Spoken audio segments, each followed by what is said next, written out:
दूसरा वाला उदाहरण हाइड्रोजन सल्फाइड। हाइड्रोजन सल्फाइड जो है थोड़ा सा नीचे करके लिख रहे हैं H2S। Hydrogen sulphide sulphur dioxide के साथ क्रिया करने पर उत्पाद में क्या बन रहा है, सल्फर और पानी का निर्माण हो रहा है।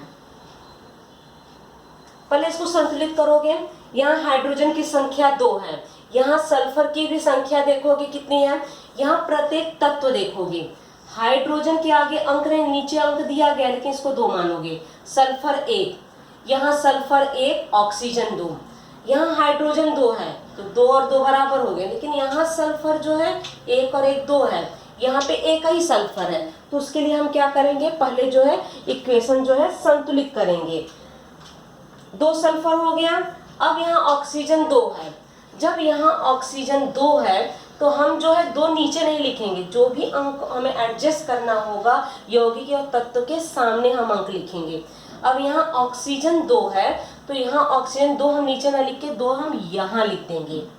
और जब हम ऑक्सीजन 2 लिख दिए, अब जरा देखोगे यहाँ हाइड्रोजन की संख्या कितनी हो गई, 2 दूनी 4, तो यहाँ पे क्या लिखेंगे, 2 तो पहले से ही है। अब इसको 4 करने के लिए हमें क्या करना होगा, 2 में 2 से गुणा करना होगा, तो 2 लिख देंगे, 2 दूनी 4।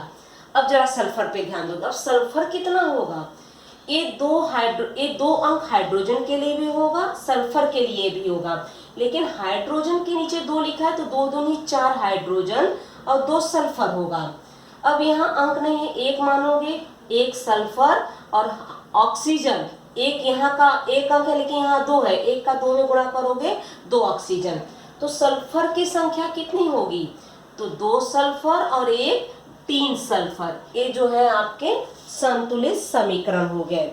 अब हाइड्रोजन सल्फाइड सल्फर डाइऑक्साइड से अभिक्रिया करने पर सल्फर और जलवाष्प का निर्माण होता है। इसमें जो है आपको अपचयन और ऑक्सीकरण जो है आपको बताना है। अब जरा ध्यान से देखोगे, ऑक्सीकरण और अवकरण देखोगे कहाँ हुआ है, हाइड्रोजन सल्फाइड। अब इस H को जो है इस H के साथ S के साथ नहीं जोड़ोगे, अगर इस S के साथ जोड़ोगे तो A वाला S आपका कहाँ जाएगा, यहाँ हाइड्रोजन देख रहे हो, यहाँ पे भी हाइड्रोजन है। अब जरा ध्यान दोगे, इस हाइड्रोजन का यहाँ पे इस हाइड्रोजन के साथ, अब इस पे विचार करोगे, यहाँ पे हम समझा रहे हैं, आपको परीक्षा में सब लिखना नहीं होगा, आपको सिर्फ यहाँ पे समझाया जा रहा है।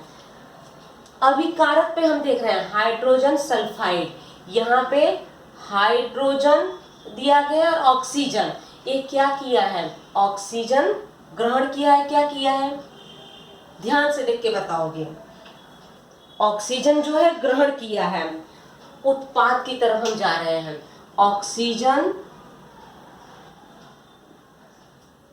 ग्रहण किया है।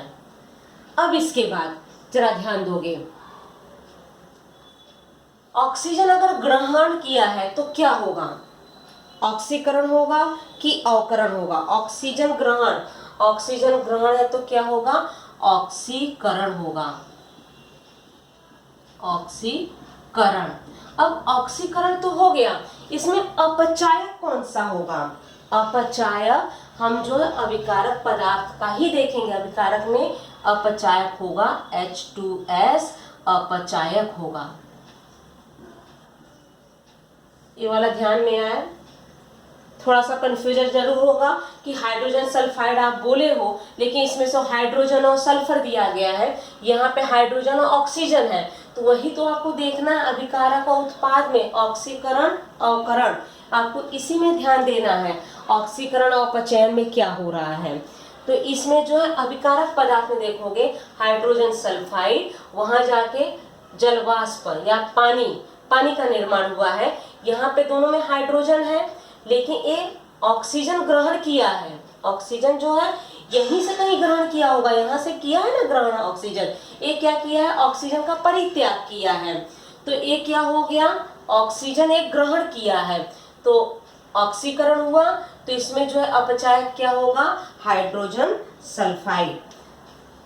अब इसके बाद दूसरा वाला देखोगे, यहाँ सल्फर है, यहाँ पे सल्फर है, इनमें क्या विशेषता आपको दिखाई दे रही है, इसमें जो है सल्फर डाइऑक्साइड है, सल्फर है, ऑक्सीजन का क्या किया है, ऑक्सीजन ये यहाँ पे निकाला है, ऑक्सीजन, यहाँ ऑक्सीजन था, यहाँ ऑक्सीजन नहीं है, तो ये ऑक्सीजन का क्या किया है, परित्याग किया है।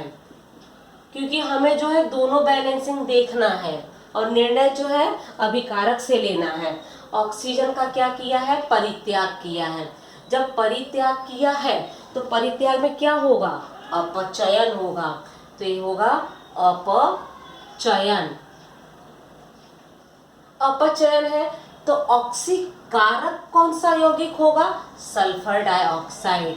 तो सल्फर डाइऑक्साइड क्या होगा,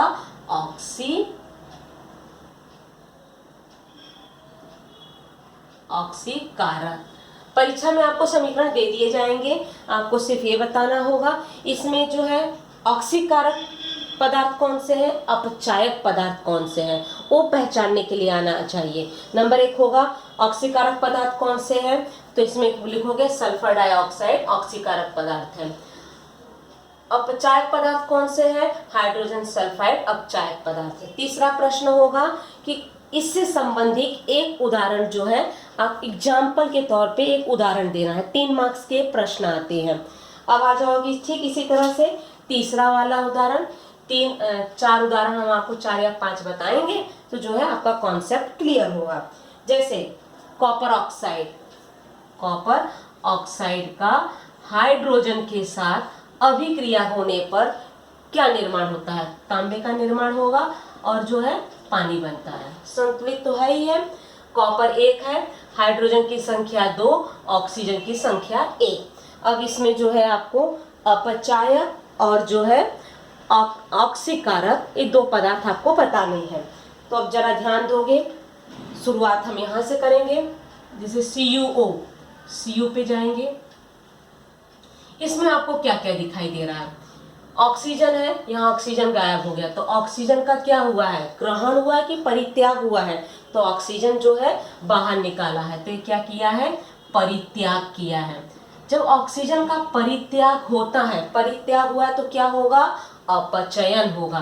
क्योंकि बार बार जब उदाहरण हल करते जाते हो तो एक कॉन्सेप्ट जो है आपका दिमाग में फिक्स हो जाता है। अपचयन हो गया, तो इसमें जो है ऑक्सीकारक पदार्थ कौन सा होगा, दिमाग में जरूर रखोगे, अपचयन है तो ऑक्सीकारक होगा, ऑक्सीकरण है तो अपचायक होगा, क्योंकि शब्द ऐसे हैं थोड़ा सा कंफ्यूज आपको कर देते हैं। अपचयन है तो ऑक्सीकारक कौन सा होगा, CuO, तो CuO आपका हो गया ऑक्सीकारक। अब यहाँ हाइड्रोजन पे आ जाओ, ये हाइड्रोजन का इस पानी के साथ क्या किया है, हाइड्रोजन ऑक्सीजन ग्रहण किया है। जरा देखोगे यहाँ H है, यहाँ पे H2O, ऑक्सीजन आ गया है, तो क्या किया है, ऑक्सीजन ग्रहण किया है। ऑक्सीजन अगर ग्रहण करते हैं तो क्या होता है, अपचयन की ऑक्सीकरण, तो ऑक्सीजन ग्रहण है तो ऑक्सीकरण हुआ है, ऑक्सीकरण हुआ है। जब ऑक्सीकरण हुआ तो क्या होगा, अपचायक होगा। अपचायक कौन सा होगा, हाइड्रोजन, तो यहाँ पे लिखेंगे हाइड्रोजन जो है अपचायक है। तो अपचायक और ऑक्सीकारक पे जो है आप लोग विशेष ध्यान दोगे। अब जो है चौथा वाला उदाहरण जो है हम आपको अगले वीडियो में बताएंगे, इसको ध्यान से समझोगे, क्योंकि उदाहरण जितने हम लेंगे उतने आपके कॉन्सेप्ट जो है क्लियर होंगे।